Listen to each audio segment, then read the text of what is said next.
Hello, brief calculus students. I wanted to go over a couple of indefinite integral applications. So this is where we're trying to solve for c. If you don't have extra information, this is a perfectly fine answer. You just leave the answer with a c in it. But if you have extra information, like the derivative is equal to 16 if x equals 1, then you can solve for c and you can come up with a function that doesn't have c in it anymore. So I took the indefinite integral and found in terms of c. Then I used my extra information of x equals 1 and put it into the function and solved for c. I came up with c equals 11, and now the function doesn't have a c anymore. It's just x squared plus 4x plus 7. That's more information. Example of a story problem.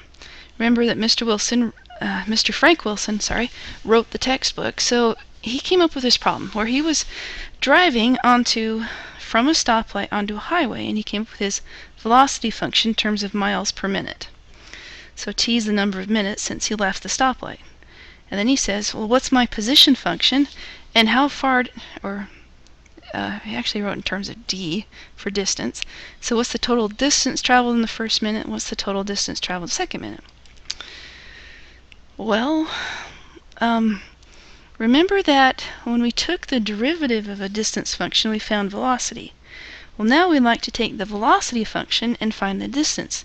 So all we need to do is take the integration of our velocity function. Okay, and our distance function will be the integral of the velocity function with respect to time. Now look at these units right here. We went from velocity in terms of miles per minute, and we took the integration with this dt right here, which is with respect to time. That's a short way of writing it. And so all of a sudden, we don't need to write that per minute anymore. It's just miles. See the difference in units right here? Now, we have extra information about c. Remember they were starting from a stoplight. Well, that means the position was from the stoplight, and the equation needs to come, how far are they from the stoplight? Well, they weren't any distance from the stoplight. So that initial position or initial starting distance was 0. So we don't have to worry about that c anymore. So that's our distance function right there. Well, let's go ahead and solve for where t equals 1 and t equals 2.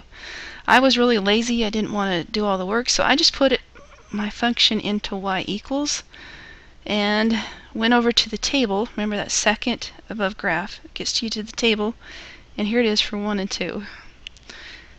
Okay, so we find that the distance traveled for the first minute is almost a mile, and the distance traveled during the the first 2 minutes is 1.87 miles. That would be the total distance. And you can tell he's definitely going on the highway because that's about 60 miles an hour.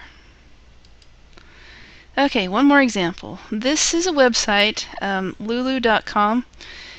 I tried to go onto it and find out the true costs, but I couldn't get on. I had to log on. So let me just show you what lulu.com is showing for a comic book right here. You can make this size. This refers to how it's bound, the number of pages, black and white, and so on. Okay, so I came up with this equation. Let's suppose I want to publish a 36-page comic book, and it's about $16 per page. Well, if it costs $10 to produce this 36-color comic book, what's the production cost? What if I wanted to add in a few more pages, say 88 or so on? Well, I take the information I have, I'm going to integrate and come up with a cost function. And it's capital C here, so the constant comes out as k. And the units again, dollars per page. We're integrating with respect to page. Answers in terms of dollars. I put in pages and the cost, and I come up with this constant, or the total fixed cost of $4.24. So the total cost is right here, and I can publish more if I want.